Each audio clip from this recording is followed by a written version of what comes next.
So this morning, we're going to be looking at the genealogy that Matthew lays out for Jesus. And the reality this morning is that all of us live under someone or something's authority.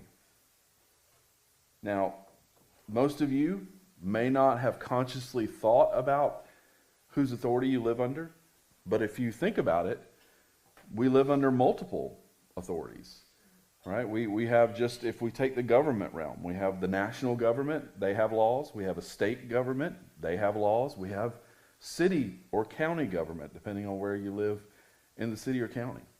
And so just from that frame, we have at least 3 different authorities that are over us. But it's not just in the governmental world, right? There are other things that have authority over us. Some of you have a boss, right? And he tells you when to be at work, right? And when to go home. Some of you have a husband, right? He tells you, no, I'm just kidding. But we all live under different kinds of authority. And some of them are conscious, some of them we think about and we just, we're acknowledging our submission to them. Others, we're just kind of born into them, right? And we don't think about them. And we all have to decide at some point in our life, especially for you younger people in the room this morning, you have to decide what authority you're going to submit to and what authorities you are not going to submit to.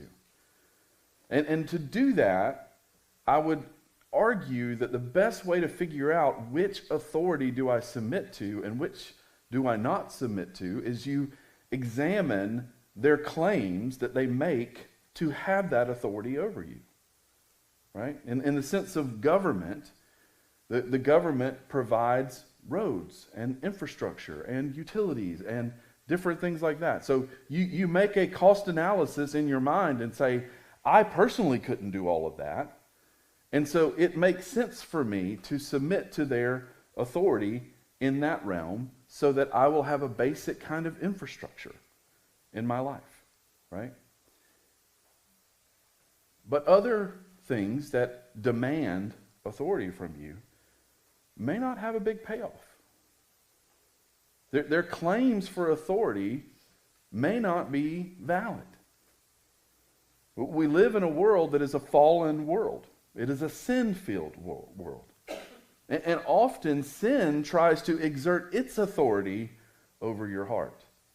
It promises you all of these things, but does it really deliver on its promises? And that's why it's important that you have to examine the person or the thing's claim on authority over your life. And this morning, as we look at the genealogy of Jesus, Matthew is laying out a claim of authority. He's using this genealogy in these first 17 verses of chapter 1 of Matthew to lay out what in Matthew's mind, specifically to a Jewish world, but to all of us, what claim, what basis of authority is Jesus, does he have in our lives? And Matthew, I think, is going to claim here a new authority. He wants the people that are reading this book to see that there is a new authority. He's announcing something to the world that something massive has happened. Namely, the king has arrived. The title of this message is actually named after a Christmas song that's one of my favorites, and I'm going to share it out with you guys this week. But it's called At Last, the King. At last, the King. Look at verse 1. It says, the book of the genealogy of Jesus Christ, the son of David, the son of Abraham. Now those first 2 words in Greek are significant. Biblios, geneos. And if it sounds familiar, Matthew is echoing back to Genesis 2:4 and Genesis 5:1. He's telling us something profound. And Bruner says it best, I think. He says, Matthew's very first words, book of Genesis, may even project an arc that extends to the gospel's very final word, the consummation of the age. So that the gospel's trajectory is from Genesis to consummation. So from the beginning of Matthew to the end of Matthew. It's not just another beginning. It's a new creation. This is God starting something fresh with Jesus. And Matthew is about to show us that everything in the Old Testament has been pointing to this moment of new creation, to this person, to Jesus, the Messiah, the one who has the authority over this new creation. Another commentator put it like this: Matthew is saying that his book is the story of the new creation in Jesus Christ. The same God that spoke creation into existence in Genesis chapter 1 is now speaking his final word into, capital W word, into the world. And that word has a name: Jesus Christ, Son of David, Son of Abraham. So this genealogy is not just filler to start the story in the book of Matthew. It's not some kind of boring background material that we just got to wade through with a bunch of names. This is Matthew unveiling the climax of Israel's history from the very beginning of his gospel. This is the moment when God keeps every promise he ever made. So let's look at these royal credentials that Matthew is laying out. First, he starts by calling Jesus the Son of David and the Son of Abraham. Now, these aren't just some throwaway titles, right? This isn't just something he's saying lightly and let's move on to the next thing. These are loaded terms that would have every Jewish person sitting in Matthew's audience would all of a sudden sit up and pay attention when they heard Son of David, Son of Abraham. So first, Son of David, this is Matthew saying, Israel, here is your king. You've been looking for a king, you've been waiting for a king, you've been longing for a king. Here's your king. This is what God promised David in 2 Samuel 7. Let me read it to you. It says, I will raise up your offspring after you, who shall come forth from your body, and I will establish his kingdom.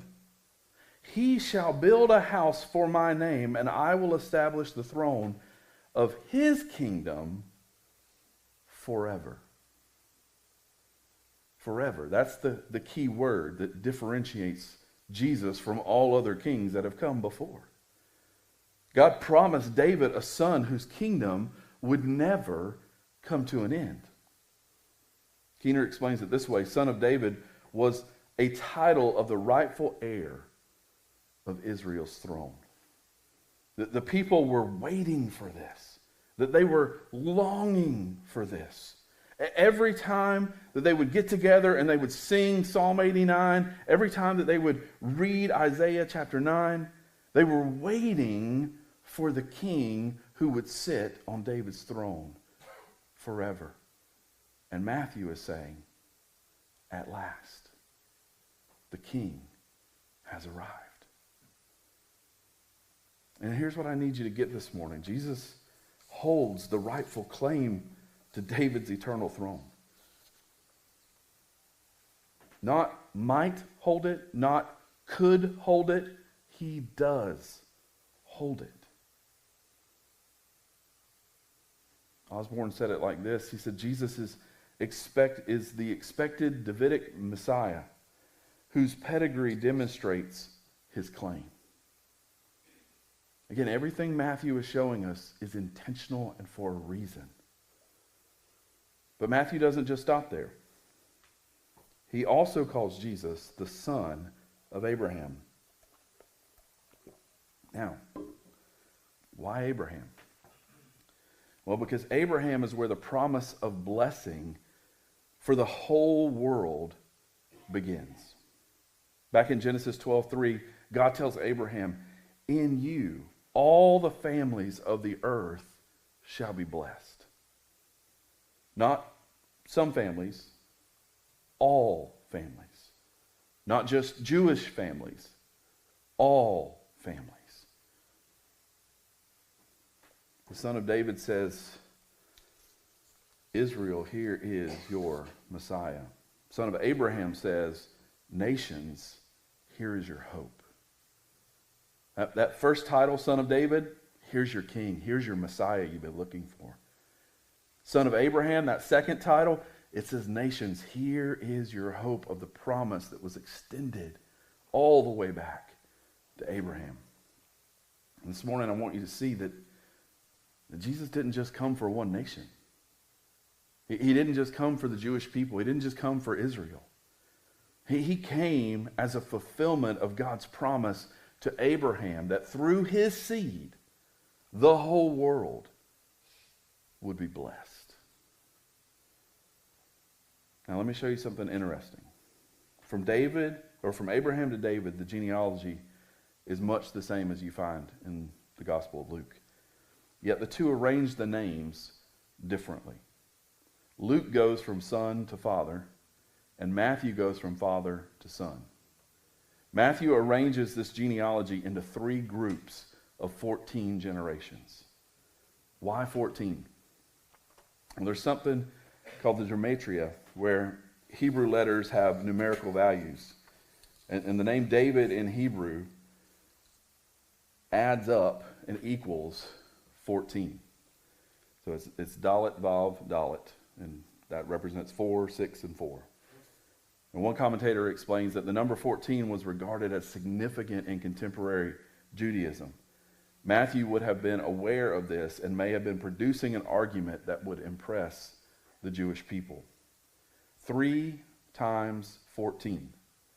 Matthew is hammering home the point that Jesus is the son of David. He's the King of Kings. You've been the one you've been waiting for, the throne that is rightfully his, belongs to Jesus. Now, let's trace the timeline that Matthew gives us. He breaks it into 3 movements, 3 acts in God's drama of redemption.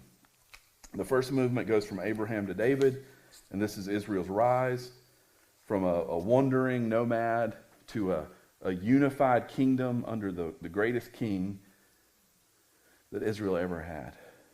This is the upward arc, the climb to glory.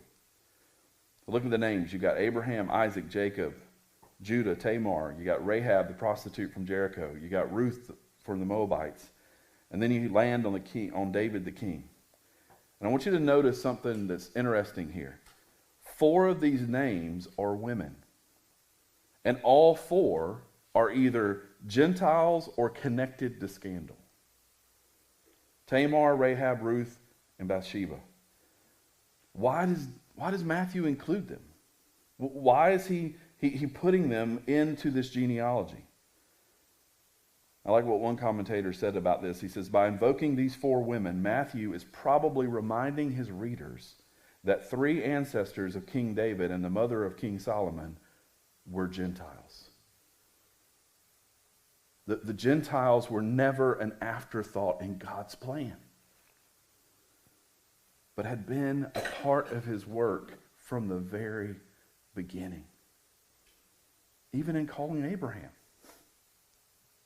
God's grace, guys, is so deep. His grace is so wide. It can't be limited to just one group of people. It's deep enough to forgive sinners like Judah and David, like Rahab and Ruth. That's the message of this first movement here. But then it comes the second movement, and it kind of goes down from David to the Babylonian exile. From the height of glory to the pit of judgment. This is the second movement. Look at verse 8. Joram was the father of Uzziah. But now, if you're a Bible scholar, if you're a little bit of a Bible nerd, this is one of those things that people, like to get upset about, because he was not actually his father. He was his great-great-grandfather. Matthew skips 3 kings: Ahaziah, Joash, and Amaziah. He just drops them from the list. Why? Because Matthew is trying to make a theological point. Matthew wants to write an evangelical genealogy, if you will. He wants to write an instructive genealogy to the Jewish people. The second line, it plunges into judgment. From Solomon's glory, Israel's gradually, but then swiftly declines until she falls into exile. They lose their land, they lose their temple, they lose their king. And this is what that fall looks like. It looks like all of God's promises have failed. And this is the judgment line. This is the reminder that God not only forgives, but also demands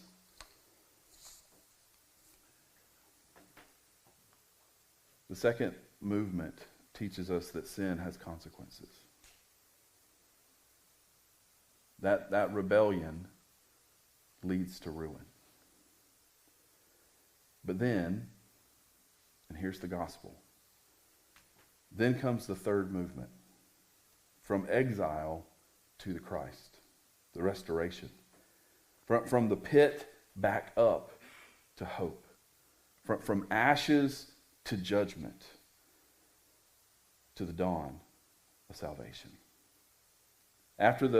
Look at in verse 12 and through 16, after the Babylonian exile, Jeconiah the father of Shealtiel, and Shealtiel the father of Zerubbabel. And then Matthew lists 9 names we don't know much about. 9 names covering 500 years. But here's what matters. These verses parallel the basic message of the genealogy, which climaxes in the arrival of the royal Messiah. God's kingdom is about to break into human history. In other words, guys, God didn't forget his promises. Even though Israel's behavior led them to fall, it led them to judgment, it led them to consequences, God didn't forget them. Aren't you glad that God doesn't forget us? God didn't forget his promises. When everything looked hopeless, when the line of David seemed cut off forever, God was still at work. He was preserving that royal line. He was keeping his word. And at just the right time, he brought forth the Messiah. Verse 17 summarizes it all. It says, so all the generations from Abraham to David were 14 generations, and from David to the deportation to Babylon, 14 generations, and from the deportation to Babylon to the Christ, 14 generations. Again, 3 times 14. The kingdom rises, the kingdom falls, the kingdom is restored. Do you see how Matthew is intentionally using this genealogy? He's intentionally framing this genealogy in a way to tell a story, to be evangelical in this genealogy, to share the gospel in the way in which he has organized this genealogy. And that's part of the application this morning. God's plan, it spans centuries, but it never fails. Some of you are in one of those 3 acts right now. And it may not be the restoration act. And you're wondering, where's God? Right? You're in act 2 of this gospel story, the fall and the dealing with the consequences of sin, and you're wondering, where is God? Why have you abandoned me? Why am I here all alone? Matthew lays out this genealogy in a way to remind us that God's purposes and plans are so much bigger than one person's life. It's so much bigger than one generation. That He is working for good on a scale in which we can't always understand from a time perspective because we are such limited beings.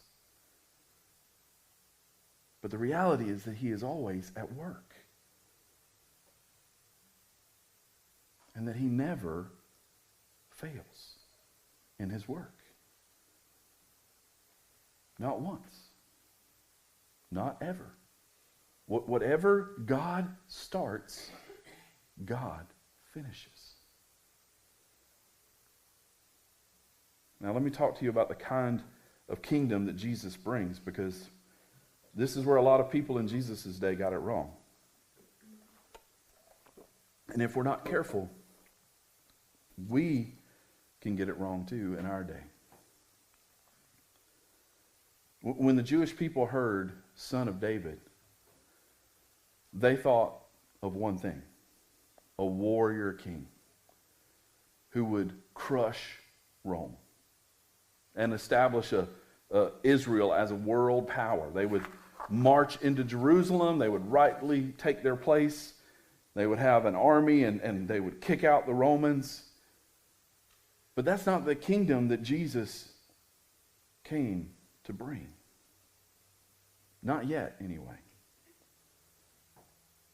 One commentator explains that Jesus would first come as a suffering servant, dying for the sins of humankind, and would not return to defeat His enemies until His second coming. Jesus didn't come riding a war horse. He came riding a donkey. He didn't come to destroy Rome. He came to destroy sin, an even bigger enemy than the nation of Israel could understand. He didn't come to establish an earthly throne. He came to establish a spiritual kingdom in the hearts of His people.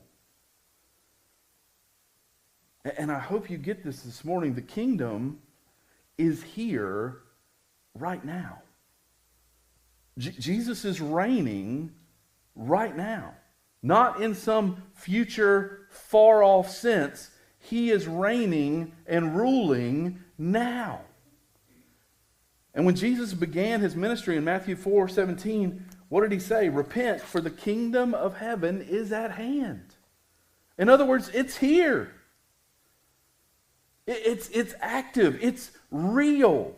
It's not just something you have to look forward to one day. It is here now. Kingdom means simply that God reigns. And the purpose of the church today is to allow God to reign in every aspect of its life. In its mission, in its community, in its ethics. So the question for us is not, when will the kingdom come?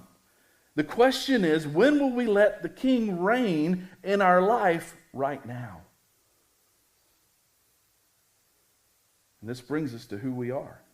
Paul says in Ephesians 2:19, we are fellow citizens with the saints and members of the household of God. And in Philippians 3:20, our citizenship is in heaven. We are citizens of heaven. We are resident aliens of earth. This world is not our home. We're just passing through. But while we're here, we live under Jesus' authority. He is our King. He takes ultimate authority over our lives. We live by His laws. We advance His kingdom. And guys, this is not optional for Christians. This is not something that, okay, well, super Christians do that. No, this is for all of us. This is for every single person that says Jesus is Lord. That statement is a statement of submission to His authority.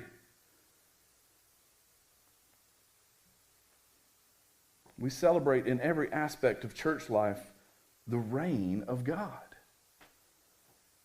And Jesus' teaching in Matthew can be called really the ethics of the kingdom. So the application is really simple this morning.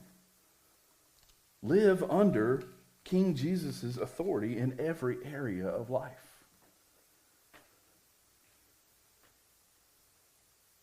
Your marriage, it's under his authority. Your job, that's under his authority. Your money is under his authority. Your mouth is under his authority. You represent a king. Think about what you say. Think about how you act.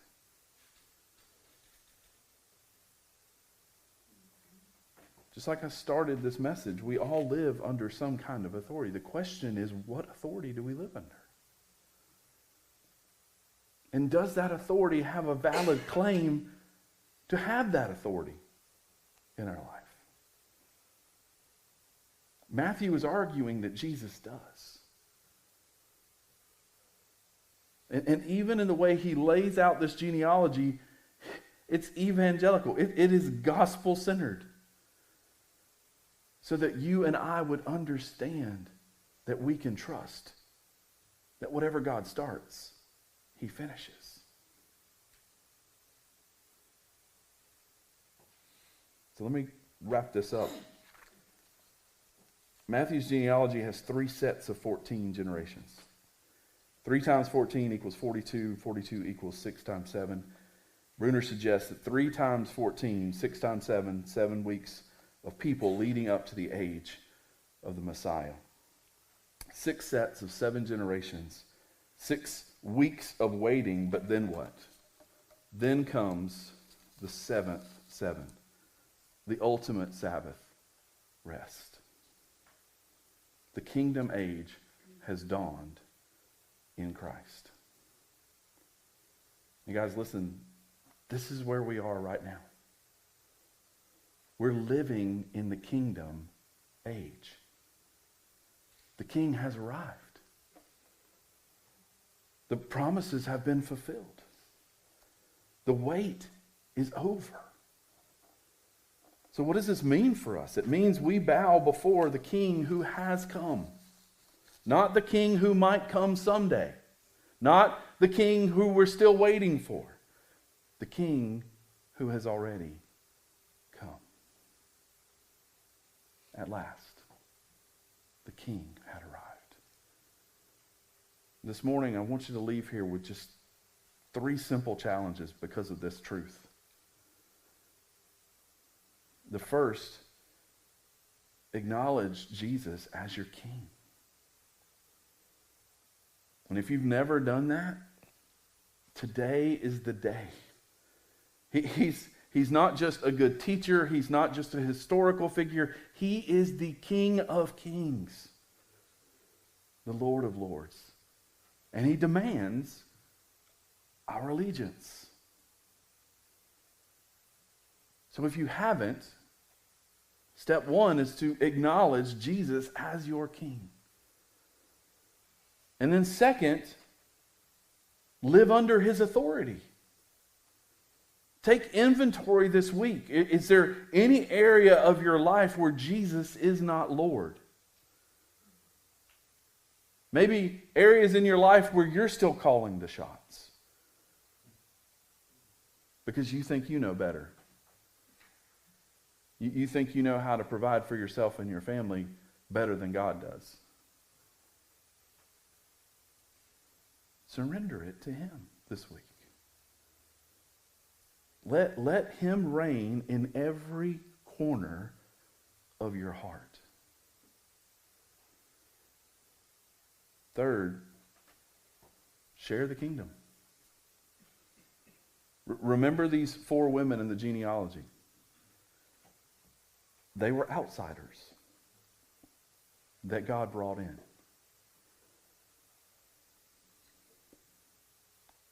The kingdom isn't just for the people who look like you and talk like you. The kingdom is for whoever shall come. But it's our job to take the gospel, to take the truth that the king has come. At last there is a king, and he has come to take away the sin of the world. But more importantly, to take away your sin. And this kingdom is for everyone. Everyone who will bow their knee to King Jesus. So go tell someone this week that the king has arrived. Guys, there's no more perfect opportunity than the Christmas season for this. Why are you so happy? Why are you celebrating? Because at last the king has come. That's why I celebrate. I don't know why all these other people celebrate, but that's why I celebrate it.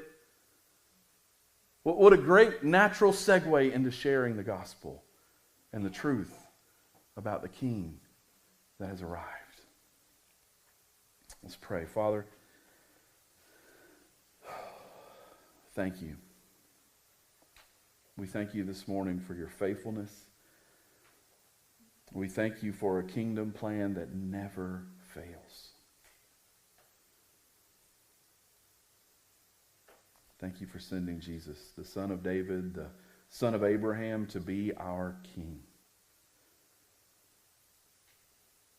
And Father, I just pray that you would help us. Help us to be able to live as citizens in your kingdom. Lord, that when we wake up in the morning, that our first thought would be that reality. And Lord, I pray that you would help us to live under the authority of your Son, Jesus, for the glory of your name in everything we do and everything we say. And Father, I ask these things in Jesus' precious name.